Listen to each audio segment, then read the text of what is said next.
سیدی میرا سوال ان واقف زندگین کے متعلق ہے جو پاکستان سے یہاں آتے ہیں.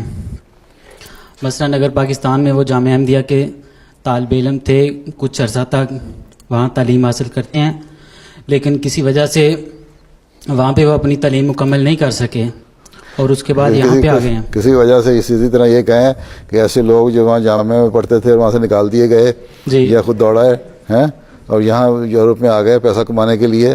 اب ان کے لیے کیا حکم ہے؟ ان کو ان سے خدمت لی جا سکتی ہے کہ نہیں؟ یہ سوال ہے. جی، یہاں پہ وہ کس پلیٹ فارم پہ آ کے جماعت کے لیے قابل ذکر وجود بن سکتے ہیں؟ وہ قابل ذکر وجود بنانے کے لیے انہیں تقریر اپنی پہ کی ہے نا ابھی حسنات صاحب نے، کہ جو اگر نہیں بھی ہے باقاعدہ جماعت کی ملازمت میں یا پے رول پہ نہیں آئے، وہ اپنے آپ کو وقف سمجھیں اور خدمت کریں. آپ کو یہاں تبلیغ کا میدان کھلا ہے نا، تبلیغ کریں، اپنے حلقہ تبلیغ کو وسیع کریں، پڑھائیں بڑھائیں. صرف ایک دفعہ جا کے تو لیف لیٹ دے کے بروشر دے کے کہہ دینا ہم نے 3 لاکھ صدر صاحب کی رپورٹ آ جائے یا سیکرٹری تبلیغ کی آ جائے، ہم نے 4 لاکھ 20 لاکھ اتنے لاکھ بروشر تقسیم کر دیے، یہ بات نہیں ہے. اب ہمیں یہ دیکھنے کی ضرورت ہے. میں کل پرسوں ہی سوچ رہا تھا کہ لاکھوں میں ہم تقسیم تو کر دیتے ہیں، یہ مجھے بتائیں کہ یہاں کی جو 30,000 کی آبادی ہے جرمنی میں احمدیوں کی، اس میں سے کتنے لوگ ہیں جو تقسیم کر رہے ہیں؟ یا آپ لوگ واقفین نوز جو ہیں یہاں آگے کتنے ہیں؟ 4,000 مرد، لڑکے 3.5 ٹوٹل. تو لڑکے کتنے ہیں؟ 2,000 لڑکے ہیں.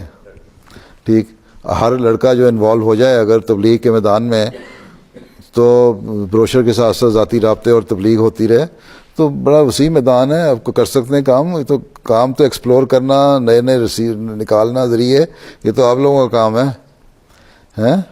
صرف یہ کہہ دینا کہ جی جماعت کی صرف پے رول پہ آ کے خدمت ہو سکتی ہے. میں اس تو ابھی بیان کیا ہے انہوں نے کہ سارا جماعت تو اس وقت ہر ایک کو لے بھی نہیں سکتی، اور آپ کسی وجہ سے وہاں سے جس نے تعلیم مکمل نہیں کی جامعہ گئی، جامعہ چھوڑ دیا، تو کسی وجہ سے چھوڑا ہوگا نا، اور اس کے بعد یہاں آ گئے تو کسی وجہ سے ہی آئے ہوں گے.